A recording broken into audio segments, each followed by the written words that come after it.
Welcome to 12 Hours in the Future with Maria Sanchir. Today, my guest is educator, conductor, and composer whose work you might know from the 20th Century Women, Don't Think Twice, Beginners, Mozart in the Jungle, Marie Antoinette, and animation, The King of the Hill. It's Roger Neill. Thank you so much for being here. Thank you, Maria. It's good to be here. Thank you for inviting me. How is your day going so far? Doing very well. It's been a busy day. It's middle of the day, and it's already been full of meetings. I'm starting out a new movie right now for 20th Century Fox, and there's a lot of pressure, and I just don't really quite know what I'm doing yet. Which is it's it's part of the normal process. You Mhm. get hired on a project, and it's like, oh, I don't really know what I'm doing, but I know eventually I'll figure it out. But right now, I don't know what I'm doing. Right. Exciting though. Yes. One of the Yeah. I think Rob Minkoff said, the first part and the last part, his favorite parts of the filmmaking. That's so true. It's like any kind of race. If you're in the middle of the race, it's just like darkness. It's like, when will this ever end? The beginning is exciting because it's full of promise, and the ending is exciting for a lot of reasons. But mostly, I think, just because you feel like you've maybe done good work, and maybe this is good, and you know what you're doing, and you're sure-footed.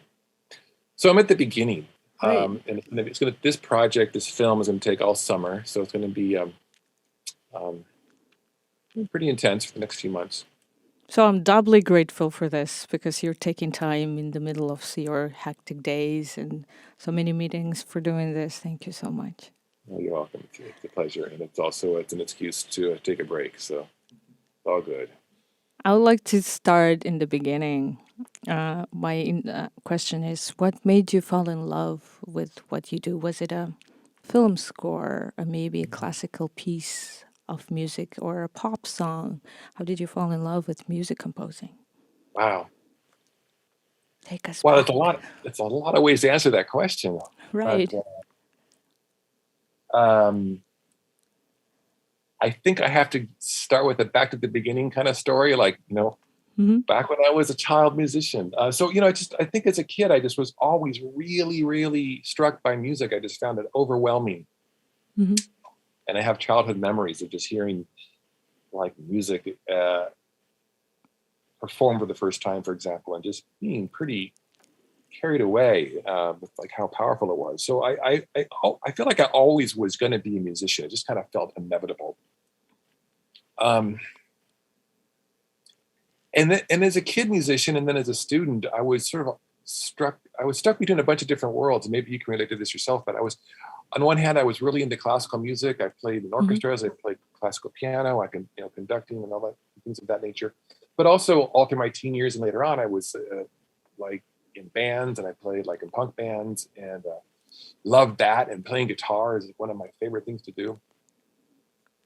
And my tastes in music were very eclectic, very, very eclectic, from lots of classical music to like show tunes to it was like a gigantic stream of just like rock albums, and that I just devoured. So so as I was sort of growing up in music, um, I found myself very kind of schizophrenic. I'd spend time like Hmm.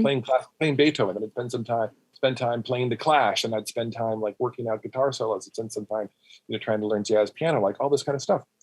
And there's just not enough time to get really good at anything when you do that. So it's like I got kind of good at a bunch of stuff. Um, and I think what happened is by the time I got to college, I was fortunate enough to go to USC, which has both a great film school next door to my school, which is the School of Music. So I went there and I was studying music, and it was a wonderful education. It was terrific education in music, but also it's next door to all these kid filmmakers, and I started doing projects with just for fun Hmm. with young filmmakers, and that's what really got me hooked on it to begin with. And as I sort of examined the profession, or the possibility of a profession involving writing music for films, I kind of came to a really conclusion, which was very oddly comforting, which is that if I'm writing music for films, that's one area of music that I could enjoy and utilize all the disparate skills I had. Right. I Hmm. wouldn't just be playing. in bands. I wouldn't just be doing orchestral music. I wouldn't just be doing electronic music, and wouldn't just be doing like the world music stuff that I enjoyed. I could do all of it, and sort of make up my own sound. I'm in And control. ultimately, that Mhm. and that just felt really satisfying, and it just felt really kind of liberating. That's really brought me, to the conclusion that this is the career for me. Right. Um, I think the people who want to do what you do probably are very interested in the question, how did you get into industry, so to speak, right? Like, how did you get your foot in the door? Was it like, what was the gig that opened the door, or? Yeah. Yeah, it's true. I'm laugh because when I do any kind of lecturing or master classes, Mm-hmm. there's always questions from young composers, and every single question I've ever had over years of teaching can be reduced to two questions. How did How you do I get get a gig? How do I do the gig when I get a gig? right? Every question comes down to that. um, okay, I'll tell you my quick story of like how I broke in, but it's in Mm-hmm. some ways not really representative because it was shockingly easy. Mm-hmm. Uh, so for me, I was in college, and then I went to graduate school in music, and I was thinking, maybe Harvard. Harvard. Yes, thank you. We're throwing out the H bomb. So I was at Harvard. So I graduated from USC, and I didn't really know what the next step was, and I really got an offer I couldn't refuse. I happened to meet a professor at Harvard who liked my music, and he just invited me to come. Wow. He said, "What are you doing next year?" I said, he said, "Come to Harvard. We'll put you in the PhD program." It was as simple as that. It was so dumb. Wow. So it's like when you have no idea what your next step is, and someone says they're going to pay for a PhD for you at Harvard University, you're like, "That's my next step." Damn.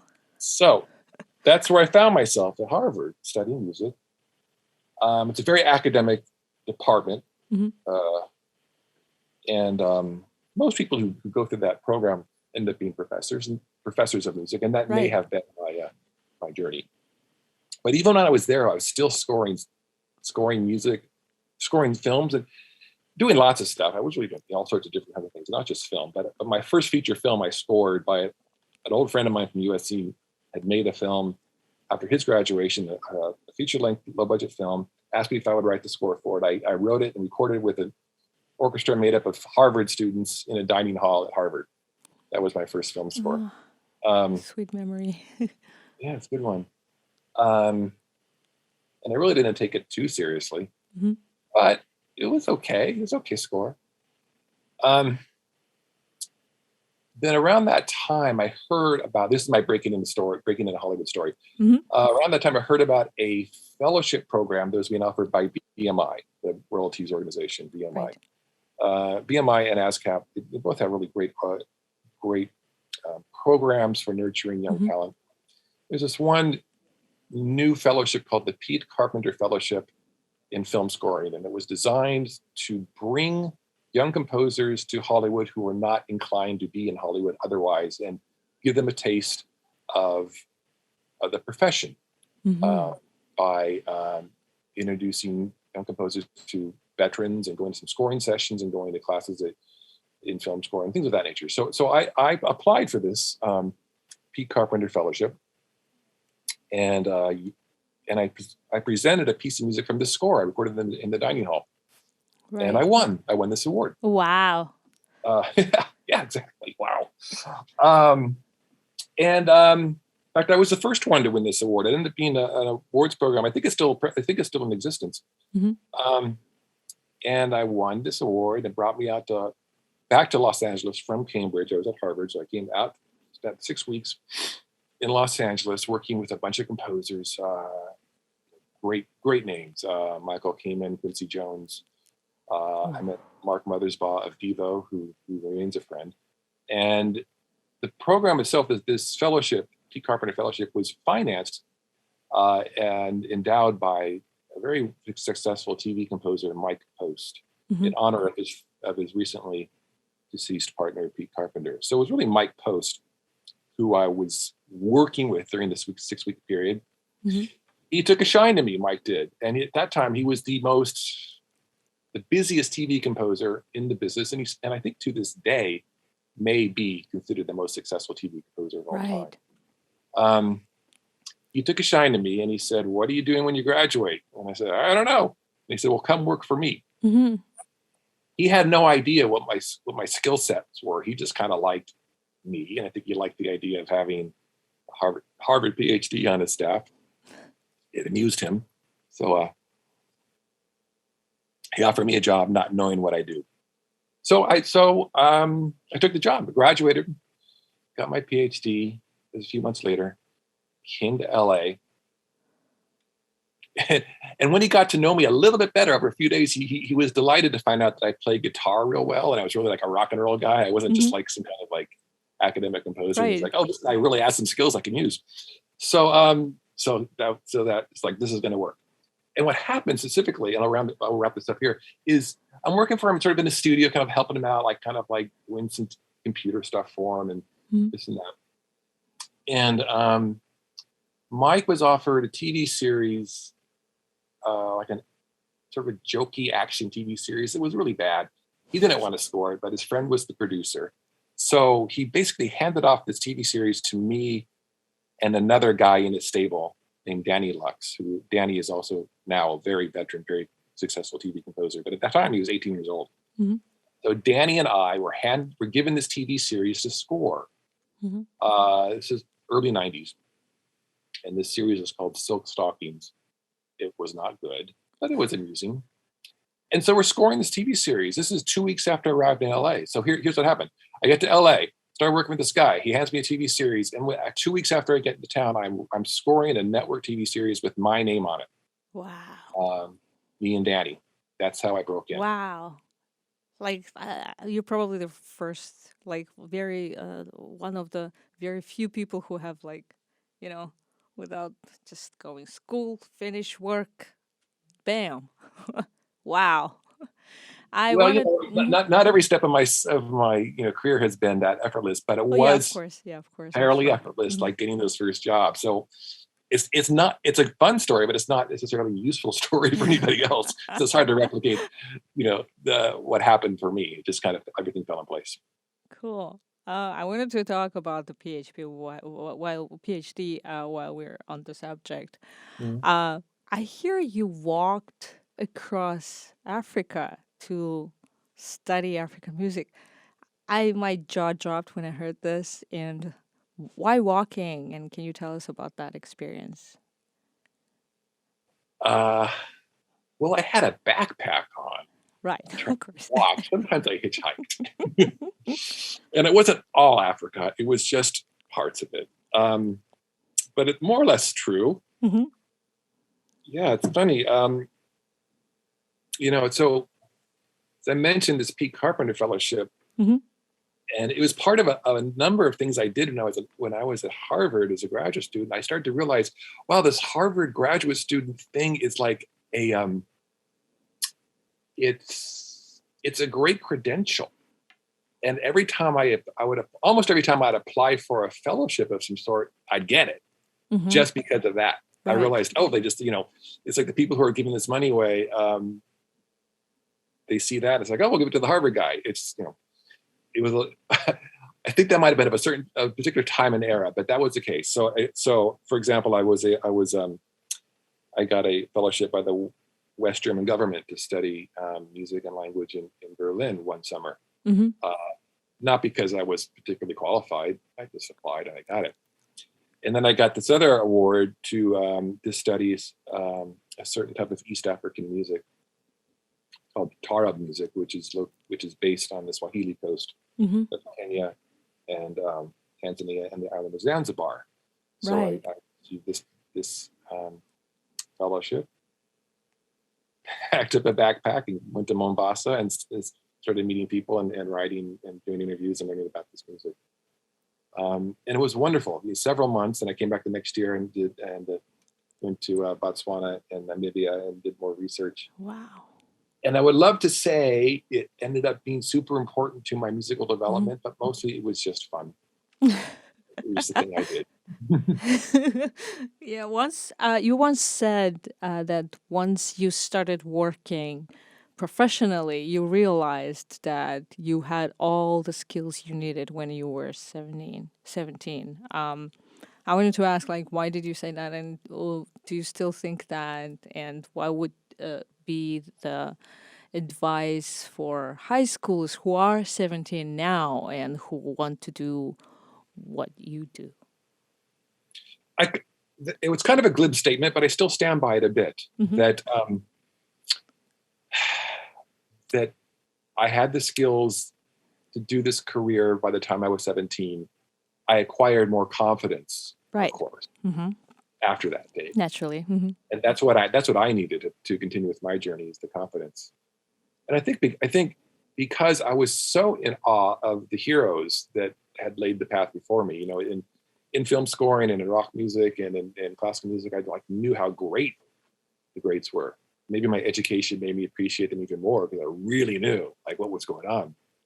So I was always in awe of that, always trying to get better trained so I could be like Stravinsky and be like John Lennon and be like Jeff Beck and be like Chick Corea. Hmm.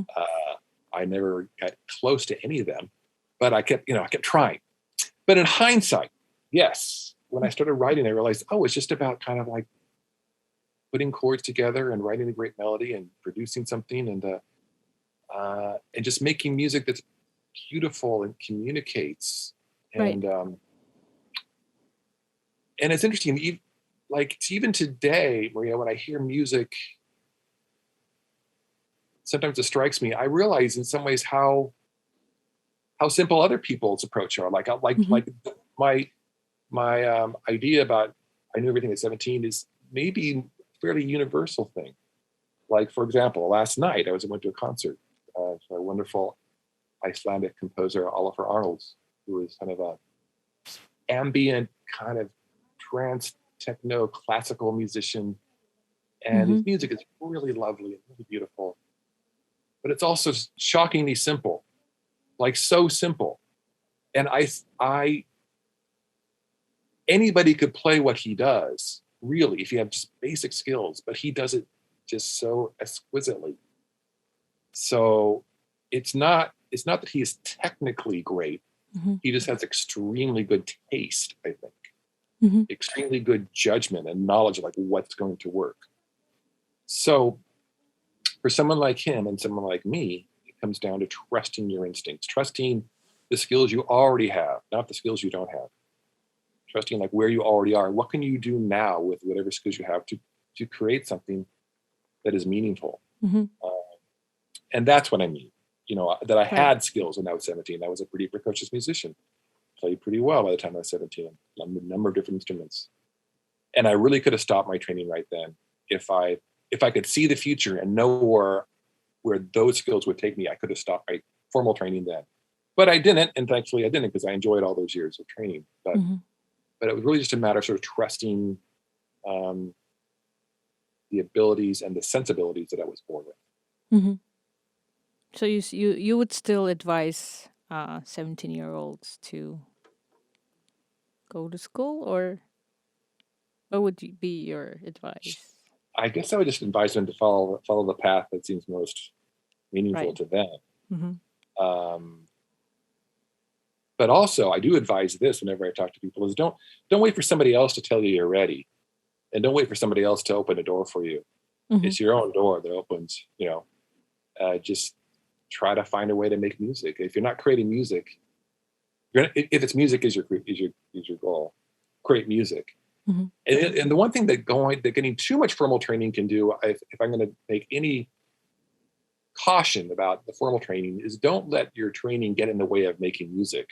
Because sometimes you get distracted by everything else you're supposed to do to get your degree, um, that you forget it's all about making music or making your art or whatever it is you're trying to pursue. It's all about being a creative person, Hmm. if that's your goal. Right. If that's your goal. And it was my goal. And ultimately, this is why I decided not to become a professor, because it was never my goal to teach music. Hmm. Even though I do teach music to this day and I enjoy it, my primary goal was to be a creator of music. So that's what I chose. Right. Um, I wanted to ask about one of your recent works, the musical comedy Da Ponte. Uh, Ah, I wanted to ask. It's of course it's written by Neil Cohen, right? that's right. Um, yeah, and I wanted to ask. It's I understand that it's based on Lorenzo da Ponte, of course, right? Yes, Who Lorenzo Ponte, famously, who yeah, wrote the libretti for composers. Can you tell us about that? And I think it premiered not long ago. it actually previewed, hasn't premiered yet. Oh, We're still previewed. working on it. Okay. Hmm. Um, well, firstly, was it 15 years ago? I wrote a musical, actually an operetta Hmm. called "The Beastly Bombing" with my collaborator Julian Litzberg, and it was sort of in the style of Gilbert and Sullivan, updated. It was like Gilbert and Sullivan meets South Park a little bit. It was Mm. like really Hmm. intentionally offensive, but with music that was beautiful and kind of classical and genteel. The Beastly Right. Bombing, and it did well. It played in Los Angeles for a year. It won some awards. It played in New York, and Chicago, and Copenhagen, and here and there. Hmm. And it was fun. Hmm. Um, Out of that, I met another collaborator, Neil Cohen, who's a screenwriter and a book writer, and he approached me about an idea he had for a musical Right. based on De Ponte. Now, briefly, so Lorenzo De Ponte was kind of he was the librettist of most of Mozart's operas, including The Right. Marriage of Figaro, Salieri as and well. librettist of about 30 other operas.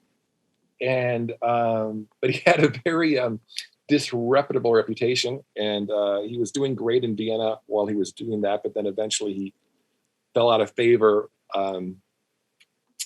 with some lifestyle choices he made, and moved to different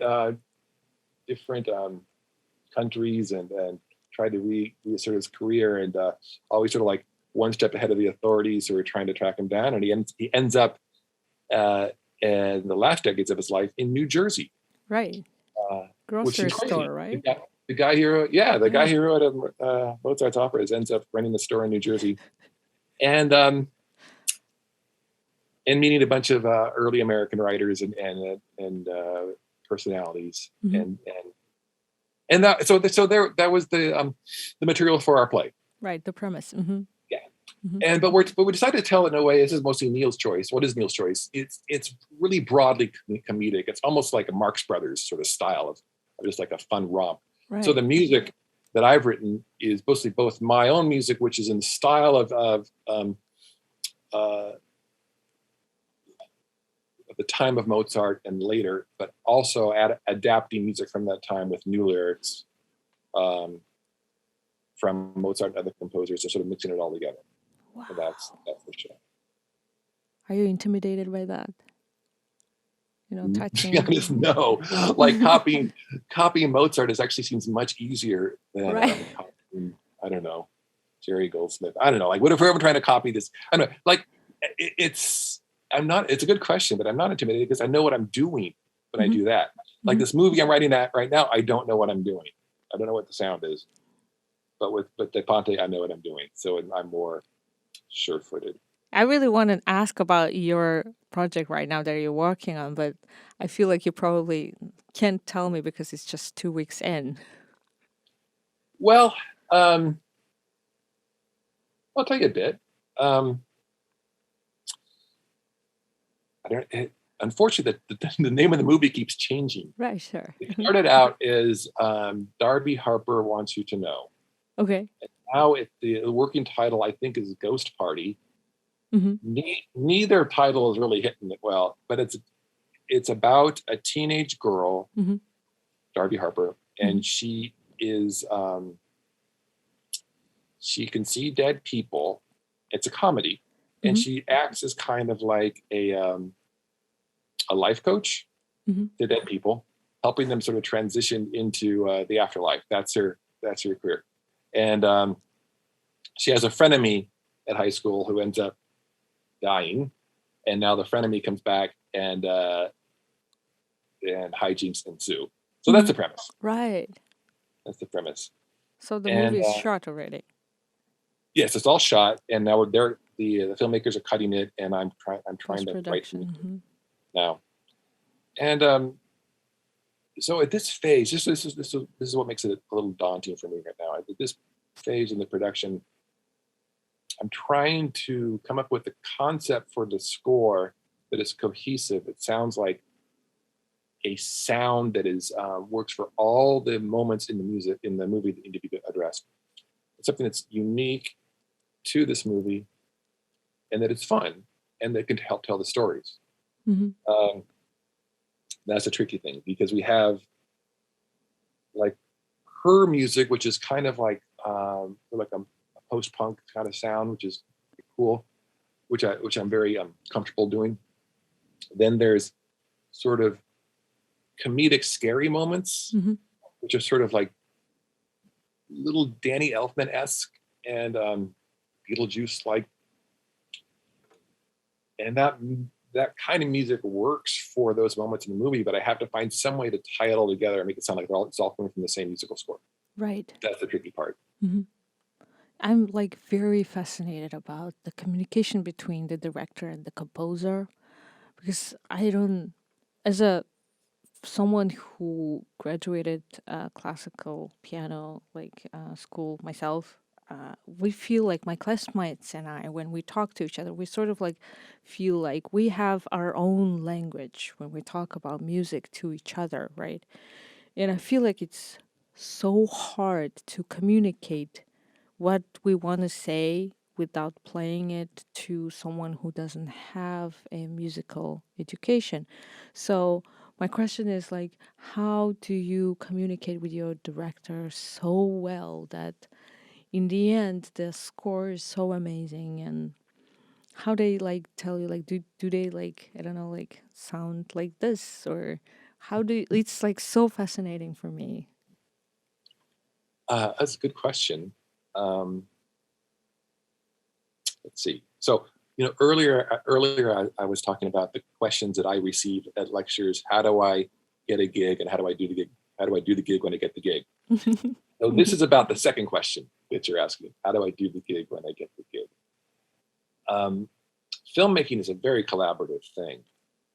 You have the director and who collaborates with his writer, and then who collaborates, and the director collaborates with the cast, and then that's all done, and then there's an editor who's making choices, and all these other people who are making choices, trying to find a way to contribute their best work. So, and likewise am I. I'm a fellow filmmaker. I'm part of the process, trying to find a way to contribute my work. And one thing that's super important, you talked about about the language one uses. One thing that's really important for the composer and all of us, but I'll just talk about my role, is to find a language that is inclusive and inviting to my collaborator. Find a way to speak with the director in a way that invites them to talk about music in a meaningful way, even if they don't have any knowledge about music specifically. And usually you don't want them to have any knowledge about music. It's better if they don't. Oh, okay. Hmm. We usually end up talking about things like the story and the motivation of the character, or the what kind of music, what kind of sound should be present at this moment in this one scene in order to help enhance the story, things of that nature. And successful composers, film composers, are people who know how to do that well, who know how to create a comfort zone for the collaborator and to sort of like invent a shorthand with their directors and producers in a way that where you can talk about music meaningfully, even if the people involved don't have the specific language to talk about music. That's key to the success. There's another answer to your question, though, about how to communicate, and this is a little bit less lofty. The picture editor and the director, while they're cutting things together, will also put music in the movie, which is temporary music. So Oh, it gives them okay. an idea Hmm. of like what might work on a particular scene. It's called Temp Score, and but that Temp Score might change every few days, and it does. So for example, before you and I were talking today, before we met, I was talking with my director about a certain scene, and they're adjusting the temp score. They're going to try a different point of view to see if, this point of view of music, it might be a better approach. And I'm part of that discussion. And as they are sort of putting together an idea of found music that sort of seems right, that gives me an indication of the type of music I will try to write that will be the music of the movie. And then as I get closer and closer to something that works, we forget about the temp. Mm-hmm. And the music that I end up writing for any particular scene might ultimately be miles away from the music that was chosen from a different source. But it's a place where we can start. And sometimes even the temp music, if it's not good at all, it's a good tool to act as discussion. Mm-hmm. Okay, this music here, it's not really working, but why isn't it working? Or what little bit is working, and what can we take from it to get me on my path? That's Right. how that works. This is the end of part 1 of my conversation with composer, educator, and conductor Roger Neill. The second part will follow. 12 Hours in the Future is produced by Jim Carney and Maria Sanchir, with technical help from Daryl Mandiola. Special thanks to Professor Tom O'Hanlon, Dean James Mann, Professor Stephanie Stowe, Ed Stone, and Magda Soto. The executive producer and host of 12 Hours in the Future is Maria Sanchir. 12 Hours in the Future with Maria Sanchir is a series of conversations recorded with the resources of Lehman College, City University of New York. You can find us everywhere podcasts are available and on YouTube. This show is protected under international copyright and may not be recorded or retransmitted without written consent. Until next time, when we see you 12 hours in the future.